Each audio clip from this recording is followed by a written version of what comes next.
السلام علیکم ورحمۃ اللہ وبرکاتہ۔ آپ کا خیر مقدم ہے آپ کے اپنے یوٹیوب چینل جامعہ ادارہ آگرہ میں۔ چلیے لطیفہ شروع کرتے ہیں۔ لطیفے کا عنوان ہے ایک بیوی مار بہادر۔ عنوان ایک بیوی مار بہادر۔ ایک صاحب مچھلی کے شکار کے بہت شوقین تھے۔ ایک دن مچھلی کا شکار کر کے لوٹے تو بیوی کو مارنے کا اس طرح پروگرام بنایا کہ میں مچھلی گھر میں رکھ کر باہر چلا جاؤں گا۔ اگر بیوی نے تمام مچھلی پکا ڈالی تو یہ کہہ کر ماروں گا کہ سب کیوں پکا ڈالی، کچھ تل کر کل کے لیے رکھنا تھا۔ اور اگر کچھ مچھلی پکائی اور کچھ تل کر رکھا ہوگا تو یہ کہہ کر ماروں گا کہ کچھ کچی کیوں نہیں رکھی کہ کل میں اس سے شکار کرتا۔ بہرحال آج بیوی کو ماروں گا ضرور۔ اتفاق سے بیوی بڑی ہوشیار تھی، اس نے کچھ مچھلی پکائی اور کچھ تل کر رکھ دی اور کچھ کچی چھوڑ دی۔ اب صاحب بہادر گھر میں داخل ہوئے اور تڑپ کر پوچھا کہ سب مچھلی پک گئی یا کچھ تل کر کل کے لیے بھی رکھی ہے؟ بیوی نے جواب دیا کہ کچھ پکا دی ہے اور کچھ تل کر رکھ دی ہے۔ صاحب بہادر نے پروگرام کے مطابق ڈنڈا اٹھایا کہ کم بخت کچھ کچی بھی تو رکھ دینا تھا۔ بیوی نے کہا جناب کچھ کچی بھی رکھ دی ہے۔ اب صاحب بہادر کیا کرتے، مارنے کا سارا پروگرام ہی تہس نہس ہو چکا تھا، مگر ہاتھ میں خارش ہو چکی، لگے مارنے کا بہانہ ڈھونڈنے۔ گرمیوں کا زمانہ تھا، بیوی نے صحن میں پلنگ بچھا دیا تھا۔ صاحب بہادر نے پلنگ پر بیٹھ کر آسمان کی طرف دیکھا تو کہکشاں کی لائن نظر آئی۔ صاحب بہادر نے پوچھا کہ بیوی یہ آسمان پر سفید لائن کیسی نظر آ رہی ہے؟ بیوی نے جواب دیا کہ یہ آسمان کی سڑک ہے۔ بس پھر کیا تھا، صاحب بہادر ڈنڈا لے کر بیوی پر پل پڑے کہ ارے نامراد خبیث، تو نے سڑک کے نیچے میری چارپائی بچھا دی۔ اگر فرشتوں کا ہاتھی گھوڑا سڑک سے پھسلا تو میری جان ہی چلی جائے گی۔ کم بخت تم نے میری جان سے مارنے کا ارادہ کیا تھا۔ یہ کہا اور خوب بیوی کو پیٹا۔ توبہ نعوذ باللہ، ایسے شوہروں سے خدا کی پناہ۔ یہ حقیقت ہے، بہت سے شوہر بات پر بگڑ جاتے ہیں، اپنی بیویوں پر ناراض ہو جاتے ہیں۔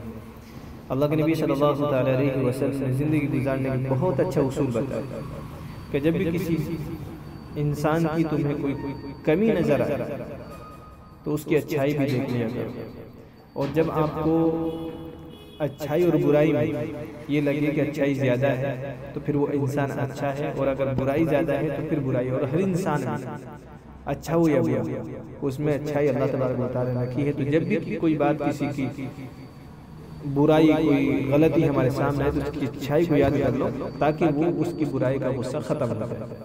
بیوی نے اللہ تبارک و تعالیٰ نے بیوی کو آپ کا ہم سفر بنایا ہے، آپ کا سفر کا ساتھی ہے، آپ کا راز کا ساتھی ہے، اس لیے بیویوں کو عزت دو۔ بیویاں آپ کو عزت دیں گے، بیویوں سے پیار کرو، بیویاں آپ سے پیار کریں گے، آپ کو عزت دیں گے۔ چلیے آگے ایک اور لطیفہ شروع کرتے ہیں۔ دوسرے لطیفہ، ہاتھی اور 5 اندھے۔ سنا ہے کہ 5 اندھے کسی مسجد میں ایک ساتھ رہتے تھے۔ ایک دن اتفاق سے مسجد کے دروازے پر کوئی ہاتھی آ گیا۔ بہت سے لوگ ہاتھی دیکھنے کے لیے جمع ہو گئے اور ایک شور مچ گیا کہ ہاتھی آیا، ہاتھی آیا۔ 5 اندھوں کو بھی ہاتھی دیکھنے کا شوق پیدا ہوا۔ چنانچہ ایک صاحب لاٹھی ٹیکتے ہوئے مسجد سے نکلے اور ٹٹولتے ہوئے پہنچے تو ان کا ہاتھ ہاتھی کے سونڈ پر پڑا۔ انہوں نے نیچے سے اوپر تک ہاتھ پھیرا اور چلے آئے۔ دوسرے صاحب جو پہنچے اور ہاتھ بڑھایا تو ان کا ہاتھ ہاتھی کے پاؤں سے ٹکرایا۔ وہ کئی بار ہاتھی کے پاؤں پر نیچے سے اوپر تک ہاتھ پھیر کر واپس آ گئے۔ تیسرے صاحب جو آگے بڑھے تو ہاتھی کے پیٹ پر ان کا ہاتھ پہنچا۔ بڑی دیر تک اس کنارے سے اس کنارے تک وہ ہاتھ پھیرتے اور ٹٹولتے رہے، پھر چلے آئے۔ چوتھے صاحب جو ذرا ہاتھ اٹھائے ہوئے ہاتھی کو دیکھنے کے لیے لب گئے تو ان کا ہاتھ ہاتھی کے کان پر پڑا۔ یہ بزرگ بھی ہاتھی کا کان ٹٹول کر واپس چلے گئے۔ 5ویں صاحب چلے اور ہاتھ بڑھایا تو ان کے ہاتھ میں ہاتھی کی دم آ گئی۔ یہ بھی تھوڑی دیر تک ہاتھی کی دم سہلاتے رہے، پھر مسجد میں چلے آئے۔ ہاتھی چلا گیا تو لوگوں نے پوچھا کہ ارے نابینا صاحبان، آپ لوگوں نے بھی ہاتھی دیکھا یا نہیں؟ تو 5 کہنے لگے کہ ہاں ہم لوگوں نے بھی خوب اچھی طرح ہاتھی کو دیکھ لیا۔ لوگوں نے پوچھا کہ اچھا بتائیے ہاتھی کیسا ہوتا ہے؟ تو پہلے صاحب بولے کہ اجی بس بالکل ایسا ہی ہوتا ہے جیسا کہ ہمارا سوٹا، یعنی ڈنڈا، نیچے سے پتلا اور اوپر سے موٹا۔ لوگ سمجھ گئے کہ ان کا ہاتھ ہاتھی کی سونڈ پر پڑا ہے۔ دوسرا بولا کہ تم بالکل غلط کہتے ہیں، ہاتھی تو ایسا ہوتا ہے جیسا ہماری مسجد کا ستون۔ لوگوں کی سمجھ میں آ گیا کہ یہ حضرت ہاتھی کے پیر سے ٹکرا ہے۔ تیسرا کہنے لگا کہ اما یار رہنے بھی نہیں، ہاتھی مسجد کے ستون کی طرح نہیں ہوتا بلکہ مسجد کی دیوار کی طرح ہوتا ہے۔ لوگ یہ سمجھ کر مسکرائے کہ یہ صاحب ہاتھی کے پیٹ پر ہاتھ پھیر کر چلے آئے۔ چوتھے صاحب گرج کر بولے کہ اجی کیا تم لوگ غلط سلط بے ترکیب اڑا رہے ہو؟ مجھ سے سنو، ہاتھی بالکل ایسا ہی ہوتا ہے جیسے اناج صاف کرنے کا چھاج۔ سب لوگ ہنس پڑے کہ ان کے ہاتھ میں ہاتھی کا کان آیا۔ پانچویں صاحب کڑک کر بولے کہ تم سب غلط کہتے ہو، ہاتھی تو بالکل ہماری مسجد کی جھاڑو کی طرح ہوتا ہے۔ لوگوں کو پتہ چل گیا کہ لال مجنگڑ صاحب ہاتھی کی دم پکڑ کر چلے آئے ہیں۔ جس کو جتنا معلوم ہوتا ہے وہ آدمی اتنا ہی کر کے چلا آتا ہے، تو ان کے ہاتھ میں جو جس کو لگا اس نے اپنی حساب سے رائے دے دی۔